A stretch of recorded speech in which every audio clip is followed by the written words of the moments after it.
Hello दोस्तों, क्या मेरी प्रेरणादायक स्टोरी का इंतज़ार था आपको? मुझे लगता है, ज़रूर लगता है कि आपको मेरी सीख भरी कहानियाँ अच्छी लगती हैं और आप लाइक और शेयर करना नहीं भूलेंगे। क्यों? क्योंकि यही सीख भरी कहानियाँ हमें आगे तक और इतने आगे तक और अच्छा मार्ग दिखा देती है, ऐसा धर्म मार्ग हमको चलाना सिखा देती हैं कि हम आजीवन फिर कभी भी भटकने नहीं पाते, या कभी जब भी हमारी कभी दुविधा की स्थिति होती है या डुअल माइंड होता है तो हम सही निर्णय का चुनाव करते हैं, गलत निर्णय का चुनाव नहीं करते हैं। क्यों? क्योंकि ये बचपन से हमारे अंदर एकदम हावी हो जाती हैं सीख भरी कहानियाँ, जो कि खास करके हम अपनी दादी नानी या घर के बुज़ुर्गों से सुनते हैं। तो क्यों ना इन छोटी छोटी कहानियों का हम लोग भी जीवन में लाभ उठाया जाए। और यही संदेश मेरा समाज में, विशेष करके जो युवा और किशोर वर्ग होते हैं, जो कि आज कहीं ना कहीं अपने संस्कार से हट रहे हैं, अपने वैल्यूज़ को छोड़ रहे हैं, उसके पीछे जो कि है उनका जो मकसद जो भी रहा हो कि नहीं उनको पास समय है या पेरेंट्स के साथ इंटरेक्शन मेंटेन नहीं कर पा रहे हैं या समय नहीं उनके पास, तो ऐसे समय में ये सीख भरी कहानियाँ एक दवाई, एक औषधि की तरह काम करती हैं। तो आज भी पिटारे में से मैंने एक कहानी सोच के रखी हुई है जिसका शीर्षक है अपनी प्रतिध्वनि बुद्धिमत्ता से चुने। प्रतिध्वनि मतलब जो इको होती है। तो ऐसी इसी इको की कहानी है कि एक बार एक व्यक्ति थे, वो अपने बेटे के साथ सैर सपाटे में जंगल में, घने जंगल में जा रहे थे। इतने में उनके बेटे के पेट में बड़ी तेज का दर्द हो गया और अचानक से चिल्ला पड़ा, अम्मा, ओ अम्मा। दुख में तो आप जानते हैं माँ याद आती हैं, तो बस वो भी ऐसे चिल्लाने लगा। तो क्या हुआ, वहाँ से पलट करके आवाज़ आई, ओ अम्मा। बड़ा आश्चर्य हुआ, वो तो थोड़ा थोड़ा पेट का दर्द भी भूलने लग पड़ा, कहाँ से आवाज़ आ रही है। तो उससे पलट के पूछा, तुम कौन हो? फिर से वहाँ से आवाज़ आई, तुम कौन हो? बोले, अरे तुम तो बड़े अजीब आदमी हो, तुम तो कायर हो। उसने भी कहा, तुम तो बड़े अजीब आदमी हो, तुम तो कायर हो। बोला, तुम तो बड़े नकलची हो। बोला, तुम तो बड़े नकलची हो। अब तो बेटा को बड़े गुस्सा आ गया। उसने कहा, तुम पागल हो, तुम चोर हो। तो वहाँ से आवाज़ आई, तुम पागल हो, तुम चोर हो। अब उससे रहा नहीं गया। उसने अपने पिता से पूछा कि पिताजी, आखिर ये हो क्या रहा है? कहाँ से आवाज़ आ रही हो? कौन मुझसे ये बातें कर रहा है? और जो मैं बोल रहा हूँ वही बोल रहा है। तो अपने बेटे की भ्रम को उन्होंने महसूस किया और उन्होंने कहा कि देखो, ये प्रकृति की आवाज़ है। जो तुम बोल रहे हो पलट करके वही तुम्हारे सामने आ रहा है। तो तुम खराब बात क्यों बोल रहे हो? तुम अच्छी बात भी तो बोल सकते हो।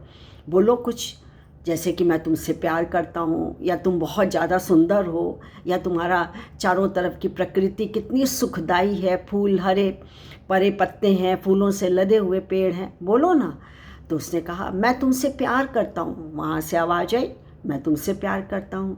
फिर उसने एक बार और चेक करने के लिए, जिज्ञासा थी ना मन में, तो उसने एक बार और चेक करने के लिए कहा कि वाह, तुम कितने लाजवाब हो। वहाँ से आज आवाज़ आई पलट करके, वाह, तुम कितने लाजवाब हो। फिर उसने कहा कि तुम्हारे चारों तरफ की जो प्रकृति है वो बहुत ज़्यादा खूबसूरत है, पेड़ पौधे, हरे हरे पत्ते, लहराते हुए फूल पौधे बहुत ही ज़्यादा खूबसूरत हैं। वहाँ से वही आवाज़ आई। अब वो तो ताली पीट करके हंसने लगे, खूब मतलब अच्छा लगा। तो पिता ने कहा कि देखो, यही प्रतिध्वनि है, मीन्स इको है। क्योंकि वास्तव में ये इको क्या है? हमारा जीवन है, यही जीवन है। जीवन हमेशा आपको वही देता है जो आप उसे देते हैं। जीवन आपके कार्यों का दर्पण है। It is a mirror of your whole the work. यदि आप अधिक प्यार चाहते हो तो अधिक प्यार दीजिए। यदि आप अधिक दया चाहते हैं तो आप दूसरों को भी दया ज़्यादा से ज़्यादा दीजिए, दयालुता दिखाइए दूसरे के प्रति। यदि आप दूसरों से सम्मान चाहते हैं तो दूसरों को सम्मान भी उतना ही दीजिए। यदि आप क्षमा चाहते हैं तो लोगों को क्षमा, माफ़ करना सीखें, माफ़ी दीजिए उनको। और जिन्होंने आपको कभी भूले भुटके या सचमुच में चोट पहुंचाई है, तो और यदि आप चाहते हैं कि लोग आपके साथ धैर्य रखें, तो उनके साथ आप धीरज रखिए। और सच मानिए तो प्रकृति का भी यही नियम है कि हमारे जीवन के हर पहलू पर वह लागू होता है। एक प्रतिध्वनि जो इको है, वो नेचर, प्रकृति का एक तरीका होता है, और कि हम दूसरों को क्या सिखा रहे हैं, और ये सिखाएं कि हम उनसे जो भी चाहते हैं वही करें और दूसरों के लिए भी अच्छी अच्छी कामना करें, अच्छे अच्छे विचार रखें। जीवन हमेशा आपको वही देता है जो आप बाहर देते हैं। आपका जीवन एक संयोग नहीं है, बल्कि क्या है, आपके स्वयं के कार्यों का दर्पण है। अपनी प्रतिध्वनि को चुनें, इको को चुनें, आशीर्वाद भेजें और बदले में आशीर्वाद प्राप्त करें। तो दोस्तों, यही मेरा मैसेज देना होता है समाज के लोगों को कि आप अच्छी बातें सोचें, अच्छी बातें करें, अपनी बातों को उतारें, खाली उतारें नहीं, आत्मसात करके आप आगे बढ़ाएं। जैसे मैं कहती हूँ लाइक और शेयर करिए, वैसे बातों को भी आप लाइक शेयर और दूसरे तक बढ़ाइए। देखिए जीवन कितना सरल, सुगम, अच्छा हो जाएगा। और ये सीख भरी कहानियाँ आपको आजीवन कुछ ना कुछ प्रेरणा देते रहेंगी। मेरा संदेश भिजवाना यही था, मैंने दे दिया।